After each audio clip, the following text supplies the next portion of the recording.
자, 지난주 본문이 35장이었는데 갑자기 46장으로 꽁충 뛰어서 목사님이 중간에 빼먹었는가 보다 이런 생각도 하실 수 있는 본문인데, 자, 저희들이 야곱의 일대기를 다루고 있기 때문에 이렇게 넘어가는 겁니다.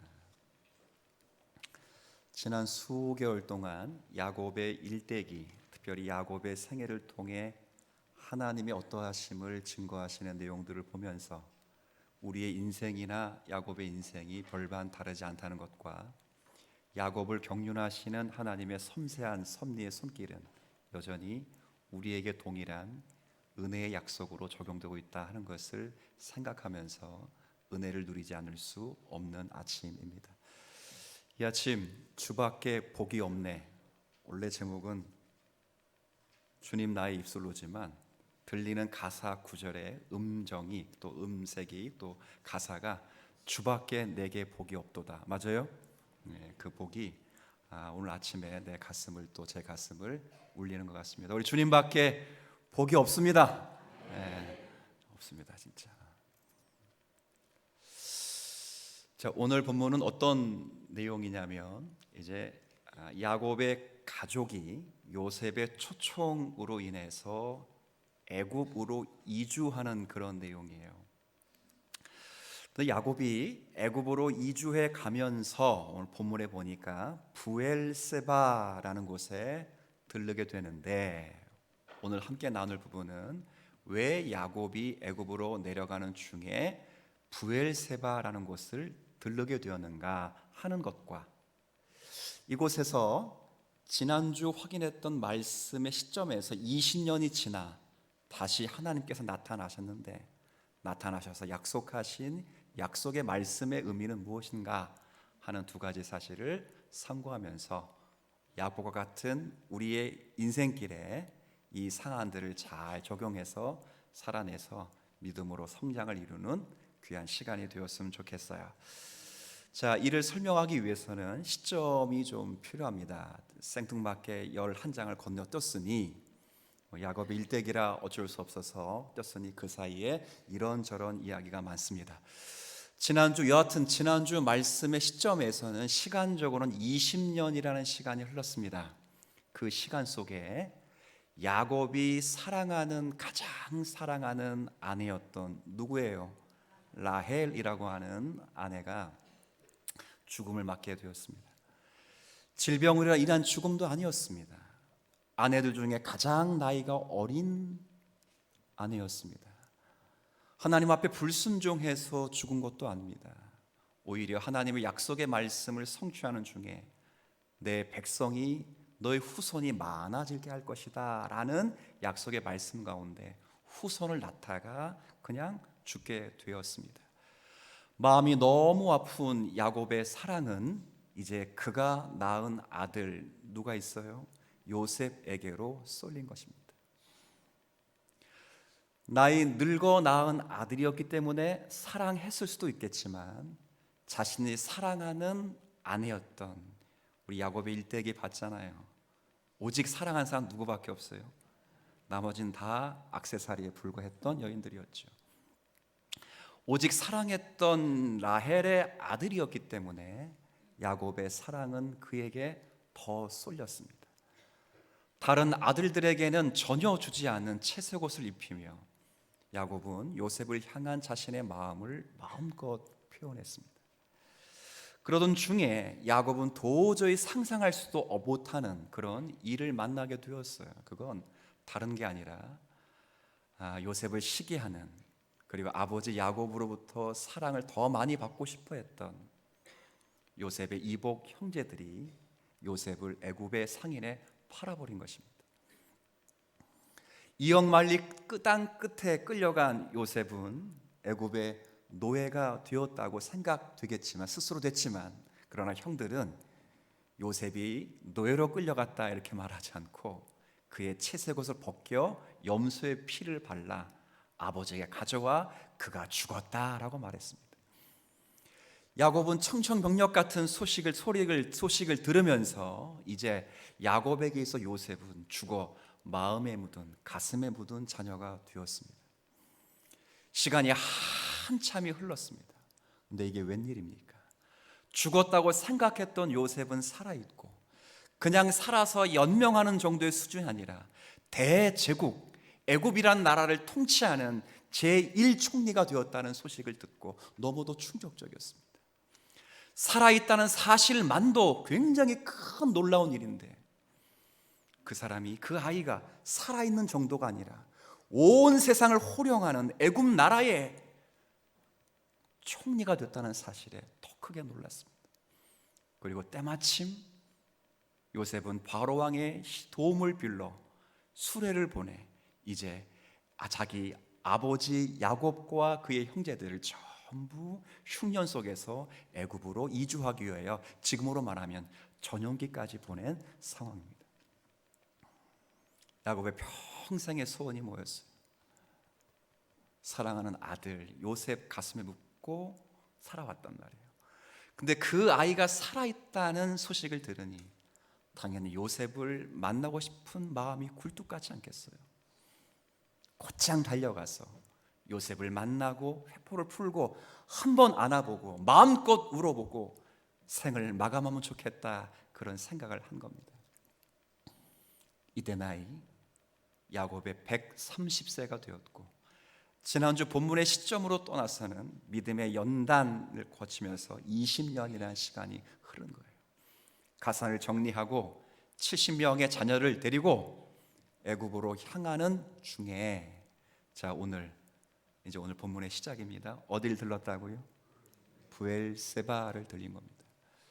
그럼 물어야 됩니다. 여길 왜 들렸을까? 이곳을 들렸다는 의미가 야곱의 생애에서 얼마나 중요한가?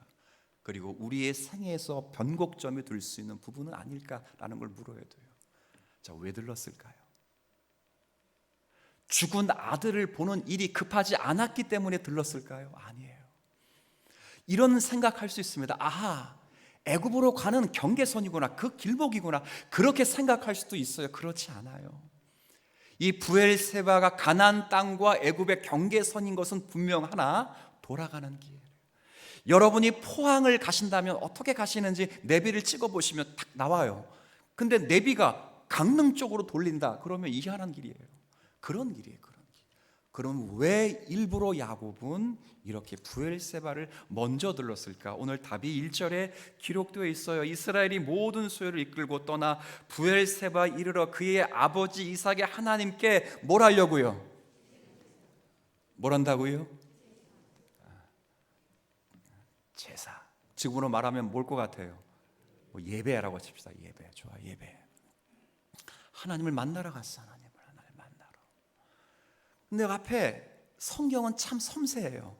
그냥 희생 제사를 드리러 갔다 이렇게 말하지 않고 거기다 앞에 수식어를 형용사로 쫙 붙여놨어요. 뭐라고 붙여놨습니까?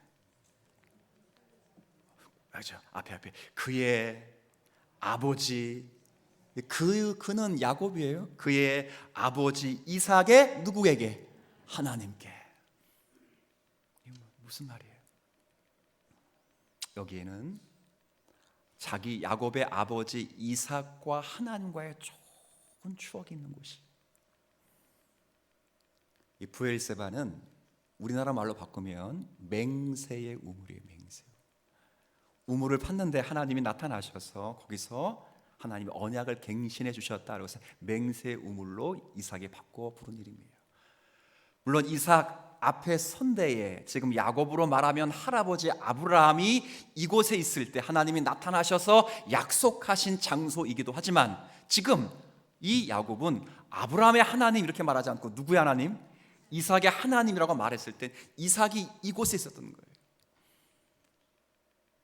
이삭이 야곱 이전에 이삭이 애굽에 있을 때 큰 흉년이 만나게 될 때 그의 마음속 깊이는 애굽으로 가서, 아버지도 그랬으니까 애굽으로 가서 흉년을 좀 면하게 되겠다라고 생각할 때 하나님이 그에게 나타나셔서 말씀하십니다.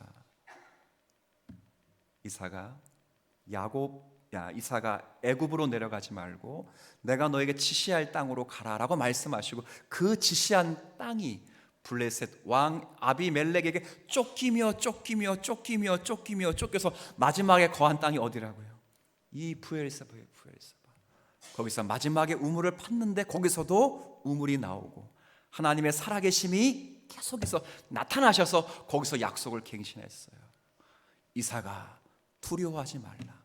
나는 너의 아버지 아브라함의 하나님이요, 내가 아브라함을 위하여 내가 너와 함께 있어서 내가 너의 후손에게 복을 주리고 아브라함처럼 너를 강성하게 하리라 했던 그곳이, 이곳에서 이삭이 약속의 말씀을 기억하고 평생을 살았던 그거예요.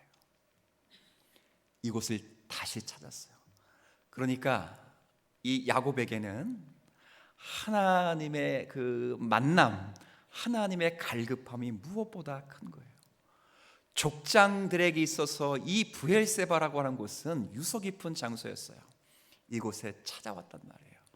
굳이 돌아가는 길이고 아들을 만나러 가는 길이기 때문에 모든 게 다 좋아 보이는 상황이에요. 근데 굳이 이곳에 찾아온 이유를 성경이 설명할 때 뭘 드리기 위해서 찾아갔다고요? 희생제사. 무슨 말입니까? 예배 드리기 위해 찾아갔다 이런 말이 아니라 하나님의 뜻을 묻기 위해서 찾아갔다 그 말이에요. 그곳에서 할아버지에게 나타나셔서 하나님이 자신의 언약을 갱신시켜 주셨던 곳, 그곳에 자신의 아버지 이삭에게 나타나셔서 하나님의 살아계심과 약속의 말씀을 주셨던 그곳, 주님 나에게도 나타나셔서 똑같이 주의 말씀을 주시기를 원합니다 라는 마음으로 그것을 찾아갔어요. 지금 야곱에게 있어서 인생의 큰 분기점이에요. 어떤 분기점이에요? 사랑하는 아들이 눈에 넣어도 아프지 않을 그 아들이 살아 있다는 거예요. 얼마나 감사해요. 살아 있을 뿐 아니라 그 아들이 지금 온 세상을 호령하는 애굽의 뭐가 됐어요? 총리가 됐어요. 그리고 바로 왕의 허락을 받아서 지금으로 말하면 비행기 전용기를 하나 띄워보내서 70명밖에 안 되지만 우리 가족을 태워서 애굽으로 나를 수레까지 비행기까지 보내주었단 말이에요. 자, 그럼 모든 정황은 애굽으로 가야 되는 거예요? 남아야 되는 거예요? 가야 되는 거예요. 가야 되는 거예요. 모든 정황은, 모든 섭리의 손길은 마치 애굽으로 향하여 시온의 대로처럼 쫙 뚫려 있는 거예요. 야곱은 하나님께 묻고 싶었어요. 하나님, 모든 정황이 우리를 애굽으로 인도하는 것은 맞지만 정말 애굽으로 가는 것이 하나님의 뜻입니까? 라고 묻는 거예요. 왜 그랬을까? 잘 보세요. 야곱이 믿음이 얼마나 성숙했는지 보세요. 아버지에게 하나님이 말씀하신 것, 할아버지에게 말씀하신 것 다 알고 있다는 거예요.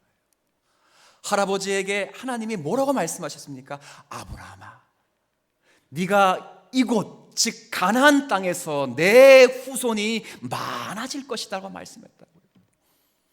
그리고 그 아버지 이삭은 똑같이 아브라함처럼 가나안 땅에 흉년이 들 때 애굽으로 피난 가려고 할 때 하나님이 아버지 이삭에게 나타나셔서 가지 말아라, 애굽으로 결코 가지 말아라, 내가 너에게 지시할 땅으로 가라, 가지 말라고 했어요.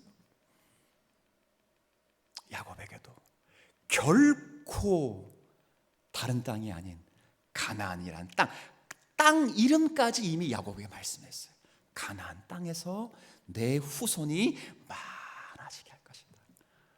아브라함에게도 말씀하신 땅, 아들 이삭에게도 말씀하신 땅, 그리고 본인에게도 말씀하신 그 땅은 어느 땅이에요? 가나안 땅이에요. 가나안 땅.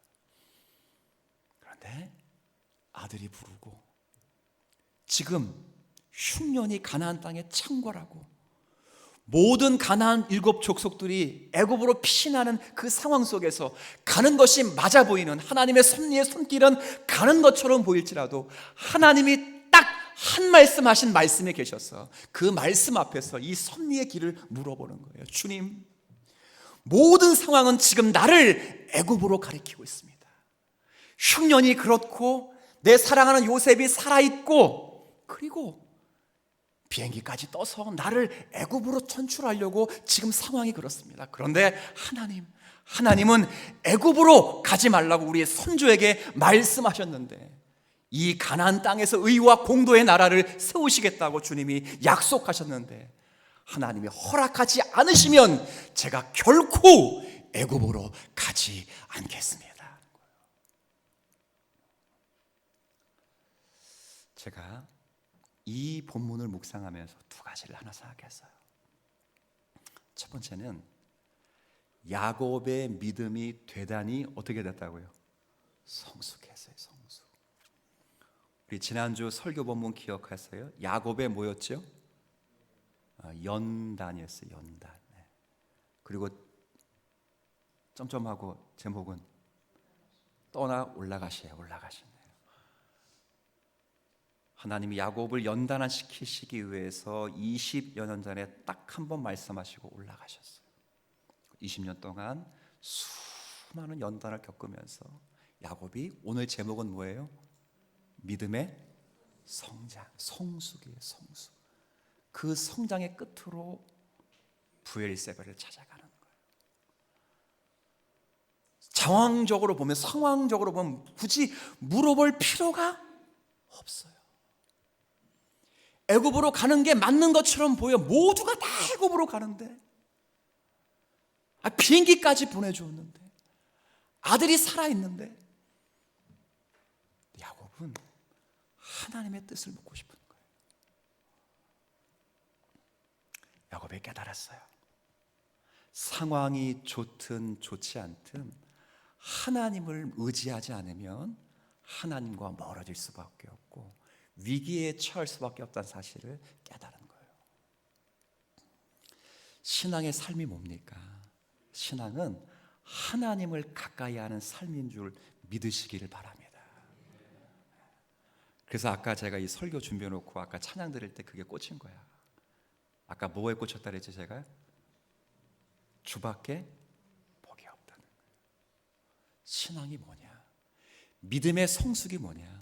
하나님을 의지함이 진짜 복임을 깨닫는 거예요. 야곱이 여기까지 자라갑니다. 분명히 하나님이 원하시는 뜻이 무엇인지 이걸 깨달은 거예요. 이게 우연의 일치일 것 같아요. 그렇지 않아요. 야곱은 그 전까지 제가 몇 달 야곱과 관련해 설교를 드렸는데, 그 전까지는 단 한 번도, 여러분이 충격받을 것처럼 느껴지는데 단 한 번도 야곱은 하나님의 뜻을 물어보지를 않았어요. 그럴 수 있어요? 이스라엘 바뀌고 단 한 번도 하나님이 원하시는 뜻을 묻지 않았어요. 뭐에 대해 반응은 뭐였냐?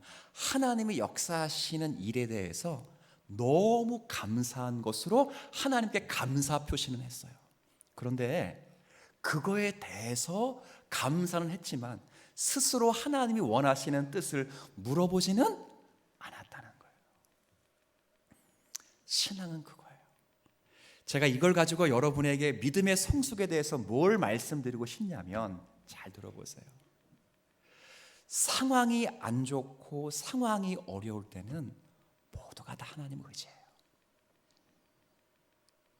상황이 좋지 않고 어려운 일이 생기면 하나님을 향하여 불평하든 원망하든, 목사에 대한 원망이든 불평이든 전부 위로 향해 있어요.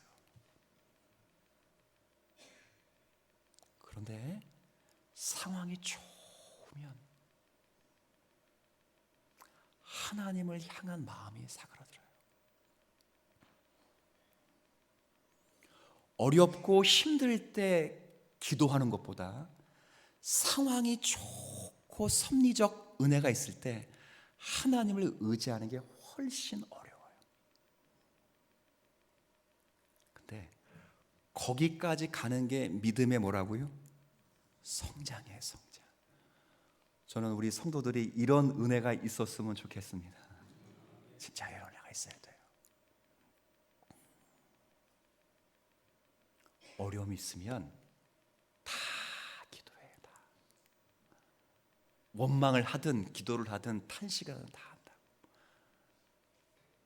근데 내게 좋은 일이 있고 내가 원하는 대로 모든 게 잘 풀리면 감사할 수는 있어도 이것이 진짜 하나님의 뜻인가 묻는 건 어려워요.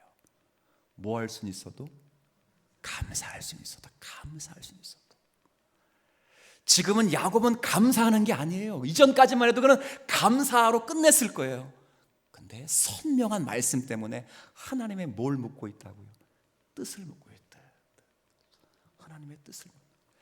하나님을 원하지 않으면 가지 않겠습니다. 신앙은 뭐냐? 좋든 좋지 않든 주님 의지하는 것인데, 더 큰 건 모든 상황이 넉넉할 때 하나님을 의지하고 하나님의 음성을 들으려고 노력하는 성도, 이 사람이 진짜 하나님의 자녀이며 백성임을 믿으셨으면 좋겠어요. 존 플라벨이라는 분이 계셔요. 이분이 17세기의 영국 청교도 신학자이며 목회자였는데 참 좋은 책을 썼습니다. 마음 지키기라는 책을 썼어요. 이건 성도들을 향하여 쓴 책이기 때문에 참 좋아요. 반드시 성도들이 읽으면 좋겠다라는 생각이 들어요. 거기에 보면 마음을 지키는 게 얼마나 어려운가 10가지 쭉 이야기를 해요. 그 중에 두 번째로 어려운 게 뭐냐라고 말할 때 존 플라벨 목사님이 이렇게 표현했습니다. 하나님의 섭리가 우리를 향하여 미소를 지을 때. 자, 표현이 절묘하죠. 하나님의 섭리가 우리를 향하여 미소를 방긋 지을 때, 그때 우리의 마음을 뭐 해야 된다고요? 지켜야 합니다. 모든 게 술술 잘 풀려가는 거예요. 그리고 정황적으로 봐도 이것이 하나님의 뜻인 것처럼 보여요. 그래서 감사가 절로 나와요. 감사 헌금도 하고 하나님께 영광도 돌리고. 근데 그때 무엇보다 중요한 건 마음을 지키는 거예요. 이게 정말 하나님이 나에게 선물로 주시는 것인지 아니면 나를 훈련시키기 위하여 주시는 것인지. 그래서 더 하나님의 음성을 들으려고 노력을 해요. 제가 목회하면서 깨달은 게 있어요. 뭘 깨달았냐면 위급하고 당황하고 고난 속에 있을 때 하나님께 기도하는 것과 평온하고 상황이 좋을 때 하나님을 의지해서 기도하는 것과 무슨 차이가 있느냐? 이 차이가 있더라고요. 고난 속에서 역경 속에서 하나님께 기도하면 사실은 기도 제목이 굉장히 협소해요. 뭐밖에 안 들어와요? 그 문제 혹은 그 사람 혹은 그 뭐요? 상황밖에 안 들어와요. 근데 평온하고 모든 하나님의 섭리가 내게 얼굴을 미소를 지을 것처럼 반짝일 때, 그때도 하나님을 의지하고 하나님의 원하시는 뜻을 생각하고 주의 음성을 들으려고 하면 하나님은 우리의 기도의 지경을 넓혀주시고 하나님을 이해할 수 있는 충분한 마음을 주셔서 먹든지 마시든지 무엇을 하든지 하나님의 영광을 위하여 일할 수 있는 힘을 주시는 줄 믿습니다. 제가 많이 느껴요. 그래서 어려움을 당해서 기도하신 분이 응답을 받으면 기도거리가 사라져서 더 이상 하나님을 찾지 않는데, 평온하고 윤택한 삶에서도 주님밖에 복이 없습니다, 주님을 의지함이 나의 힘입니다 라고 찾으면 하나님은 그 사람을 통해요 기도의 지경을 넓혀주실 뿐 아니라 신앙의 안목을 주셔서 그를 통해 주님의 선하신 뜻을 이루어 가시는 줄 믿으셨으면 좋겠어요. 그러니 부탁을 드립니다. 어려움과 고난이 있을 때 주님 앞에 찾아 나와 탄식하고 기도하세요. 주님은 은혜를 주십니다. 그리고 더욱이는 여러분의 신앙생활 하시면서 아까 존 플라벨 말을 다시 한번 빌리면 하나님의 섭리가 여러분을 향하여 미소를 지을 그때에도 감사하는 수준을 넘어서 하나님의 음성을 들으려고 하고 하나님의 뜻을 묻고 하나님의 원하심을 물을 수 있는 성숙한 그리스도인이 되기를 주의 이름으로 축복합니다. 야곱이 여기까지 가는 거예요. 여기까지. 단 한 번도 그렇게 기도해 본 적이 없어요. 좋을 때 뭐는 많이 했다고요? 감사했어. 감사. 땡큐. 감사거리 없어지면 또 하나님을 향하더라고요. 그걸 많이 했어요. 근데 하나님의 원하심을 묻는 건, 노래 많이 부르잖아요. 노래 부른다고 착각되는 게 많아요. 뭘 착각하냐? 주님 말씀하시면 내가 나아가리다. 주님 뜻이 아니면 내가 가고 서는 것 주님 아시니. 그 다음 뭐예요? 오 주님 날 인도하소서. 그거 아니에요. 근데 이 찬양을 부른다고 우리가 그렇게 되는 건 아니에요. 어느 자리에든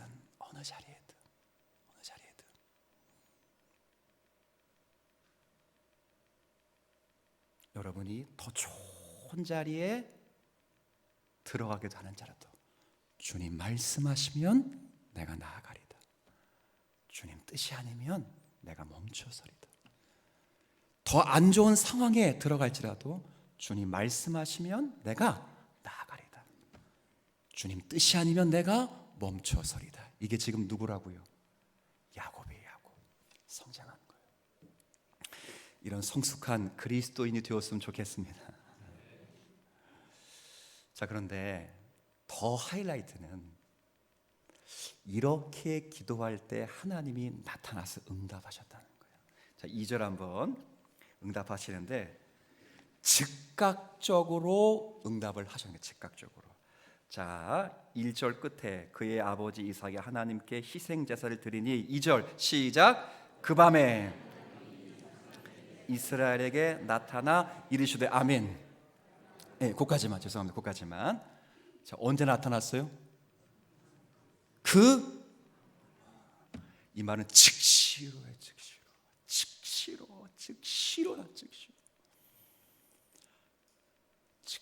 잘 들어보세요. 여러분이 위기 속에서, 고통 속에서, 험준한 속에서 하나님 살려주세요, 하나님 도와주세요 라고 기도할 때 하나님의 응답의 속도와 평온하고 순탄할 때, 하나님의 뜻을 알려주세요, 주님 원하심을 알고 싶습니다 라고 기도할 때 어느 기도가 더 빨리 응답이 되어야 될 것 같아요? 생각은 어느 때가? 위급하고 어려울 때. 근데 성경은 아니에요. 위급하고 어려울 때보다 훨씬 빠른 기도는 하나님의 원하심과 하나님의 뜻을 간구하는 하나님께 온전한 기도를 드릴 때 하나님 훨씬 빠르게 응답하시는 하나님이세요. 진짜. 뭘 이야기하는 건가? 하나님께 최선을 다하는 성도에게 하나님도 한번 따라 봅시다. 최선을 다하신다. 최선을 다하신다. 하나님에게 전인격을 드리는 성도에게 하나님도 자신의 성품을 나타내시는 거예요. 하나님께 신실한 성도에게 하나님은 자신의 신실함이 무엇인지를 깨닫게 하시는 거예요.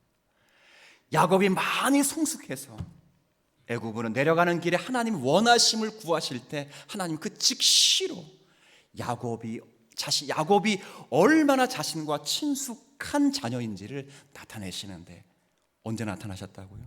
그 밤에 그 즉시로 나타나요. 즉시로. 그리고 3가지 약속을 주시면서 자신이 어떤 하나님인지 알려주셔요. 자, 3절 4절 한번 같이 읽겠습니다. 시작. 하나님이 이르시되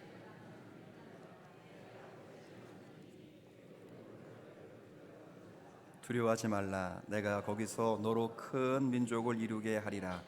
내가 너와 함께 애굽으로 내려가겠고 반드시 너를 인도하여 다시 올라올 것이며 내 눈을 감기리라 하셨더라. 아멘. 자신도 기도할 때 내 아빠 이삭의 하나님이라고 기도했잖아요. 근데 하나님도 응답하실 때 너의 하나님 이렇게 말하지 않고 누구라 그랬어요? 네 아빠의 하나님이라고 했어요. 정확하게 알아요. 그러면서 3가지 약속을 주시는데, 정말 놀랍습니다. 야곱이 왜 기도했죠?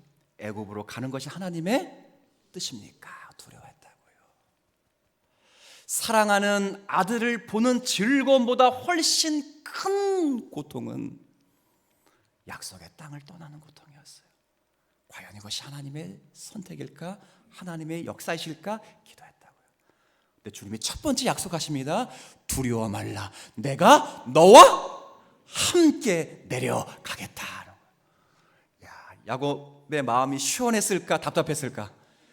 다 지치게 녹아가는, 속이 빵 뚫리는 거예요. 이것 때문에 기도했거든요. 그냥 내려가라 이렇게 말씀하지 않고 내가 너와 함께 내려가겠다. 마음을 평온케 하는 거예요. 근데 제가 왜 고통과 고난 속에서 하나님이 살려달라고 기도하는 것보다 평온 속에 있을 때 하나님의 뜻과 하나님의 음성을 들으려고 기도할 때 주님이 더 많이 역사하느냐면 바로 그 다음의 문제를 이야기해 드려요. 내가 너와 함께 가겠다. 이 말만 해도 돼요, 안 돼요? 되죠. 근데 하나님은 이 말만 하지 않았어요. 두 가지 말을 더해요. 하나는 뭘 이야기하시는가? 그렇게 내려가는 것이 하나님의 계획의 일부라는 거예요. 내가 너와 함께 내려가서 바로 거기서 너로 큰 민족을 이루리라. 거기가 어디예요? 거기 애굽이에요. 애굽. 지금까지 제가 조금 전까지 거기는 전부 가나안 땅인데 지금 방금 전에 말한 거기는 애굽이에요. 애굽으로 내려가라. 내가 함께 할 뿐 아니라 내가 너로 큰 민족을 이루리라. 놀라워요. 몇 명 데리고 갔습니까? 70명. 400년이 지나면 몇 명이 됐죠?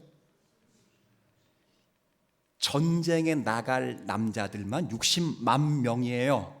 어린아이, 어르신 남자 빼고 그리고 여자까지 포함하면 최소한 200만 명이에요. 집에 가서 자판 두드려 보세요. 400년 동안 70명이 200만 명으로 부흥하는 역사는 지구 역사 가운데 그런 적이 단 한 번도 없었어요. 지금부터 3700년 전의 역사예요. 의학이 발달하지 않고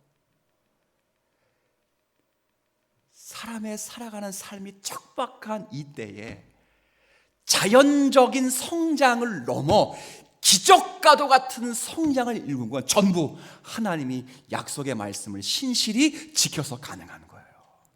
내려가겠다라고 말씀하지 않고 거기서 너로 큰 민족을 이루리라 약속했어요.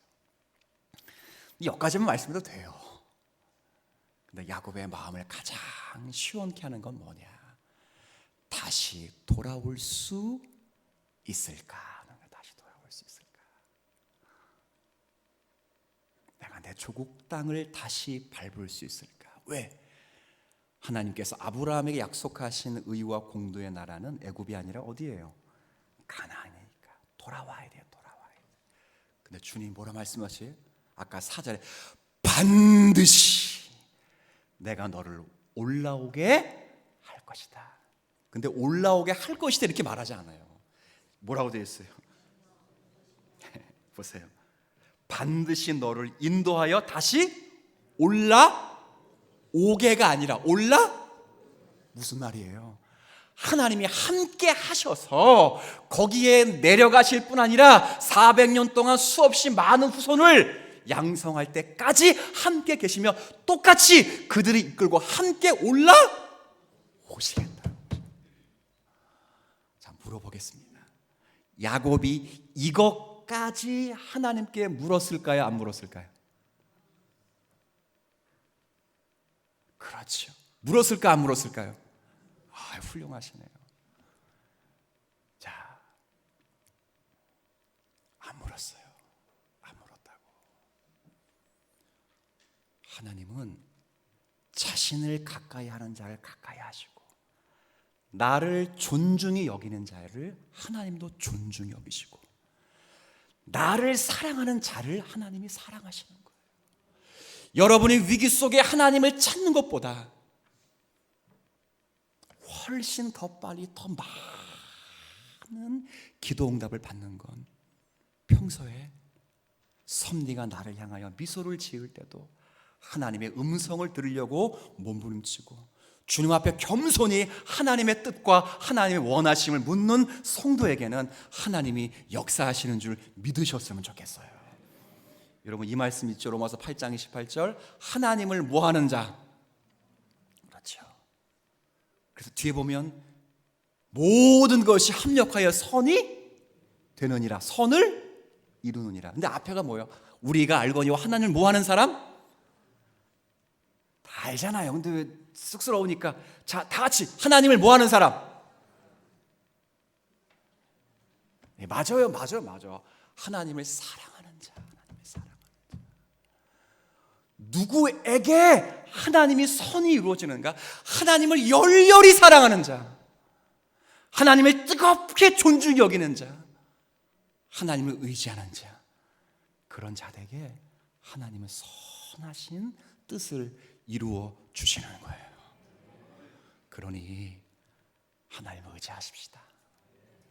제가 늘 말하잖아요. 고통과 역경 속에는 누구나 다 해요. 사사기를 보세요. 패턴이 뭡니까? 이스라엘 백성들이 죄를 지면 하나님이 징계하셔요. 블레셋과 미디안 족속을 사용하셔서 하나님 매를 드시면 그때 이스라엘 백성이 뭐예요? 하나님 앞에 울부짖어 살려달라고. 그럼 하나님이 살려주세요. 그래서 세우는 사람이 누구예요? 사사예요, 사사. 그래서 그를 구원하시면 평화가 와요, 평화가 한 세대를 못 넘어 그 평화의 시대에 또 뭘 줘요? 죄를 짓는 거예요. 하나님 두드러 패면 그제서야 또 살려달라. 늘 그래. 사사기가 보여주는 패턴은 그거예요. 그러나 성경은 그런 패턴을 넘어 우리가 어느 자리에 있든 주님을 의존하고 주님을 사랑하는 성도가 되면 하나님은 우리가 구한 것 이상으로 은혜를 주시고 우리의 영적인 안목의 지경을 넓혀 주셔서 주님의 시선으로 세상을 바라보게 되고 주님의 몸으로, 주님의 마음으로 우리가 이 땅에 섬기며 살아갈 수 있는 은혜를 주실 것을 믿고 그 은혜를 사모하는 성숙한 신앙인이 되기를 주님의 이름으로 부탁을 드리겠습니다.